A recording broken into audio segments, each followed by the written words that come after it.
Good morning and welcome to day 108 in our Bible studies. At the moment, we are just beginning to look at the sagas of ancient Israel in the period between the time of Elijah and the fall of Jerusalem. And today we are looking at the beginning of the Elijah cycle of stories, the first book of Kings, chapter 17, verses 8 to 14 and 17 to 24. Then Yahweh said to Elijah, I want you to go right away and stay in the town of Zarephath near Sidon. I have ordered a widow there to feed you. So Elijah went, and as he approached the town gate, he saw a widow gathering firewood. Bring me a drink, please, he said to her. And as she set off, he added, and some bread too, please. She answered, I swear by the living Yahweh your God, I haven't got any. All I've got left is a handful of flour in a bowl and a drop of olive oil in a jar. I've come out to get some firewood so I could go home and prepare what I've got left for my son and myself. It will be our last meal before we starve to death. Don't worry, said Elijah. Go ahead and prepare your meal.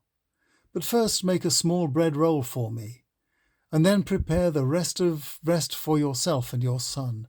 For this is what Yahweh, Israel's God, is saying. The bowl will not run out of flour, nor will the jar run out of oil before that day that I, Yahweh, send rain. A short time afterwards, the widow's son became ill, getting worse and worse, until in the end he died. The widow said to Elijah, You're a man of God. Why have you done this to me? All you've done is to remind God what a sinner I am. That's why my son has died. Elijah said, Let's have him. And he took the boy from her arms. He carried him upstairs to the room he was lodging in and put him down on the bed. He said this prayer out loud.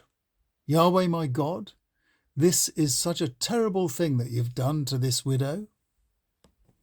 She's been so kind as to look after me, and now you've killed her son.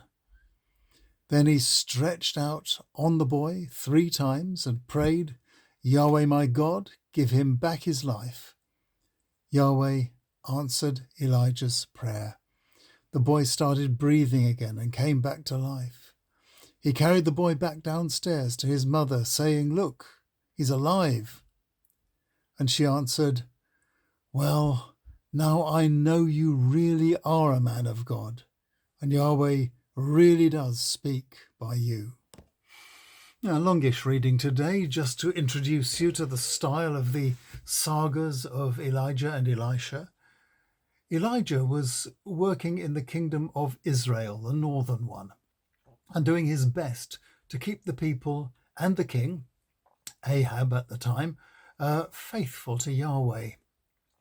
Ahab had established Samaria as his capital city, and he built shrines there to Baal, the Canaanite god of rain, and Asherah, the goddess of motherhood and fertility.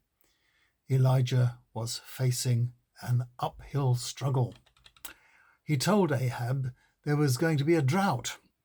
This was a challenge to Baal, of course. The drought began, and the next thing we hear about is here in today's reading. Elijah was lodging with this widow, and God was providing her and her son with food for the duration of the drought. This was Elijah's challenge to Asherah, the fertility goddess. He also prays to God for the reviving of her inexplicably dead son. Some scholars in our own times have suggested that Elijah's actions would have the effect of cardiac pulmonary resuscitation, CPR we call it, And it was his manhandling of the unconscious boy and pressing on his chest that restarted the boy's heart and lungs. It was, of course, his heartfelt prayer protesting the injustice of the boy's death that impressed the storyteller all those centuries ago, and it should impress us too. Tomorrow we shall continue, and we shall see Elijah's big challenge to the pagan priests, and we'll see what that will teach us. See you tomorrow.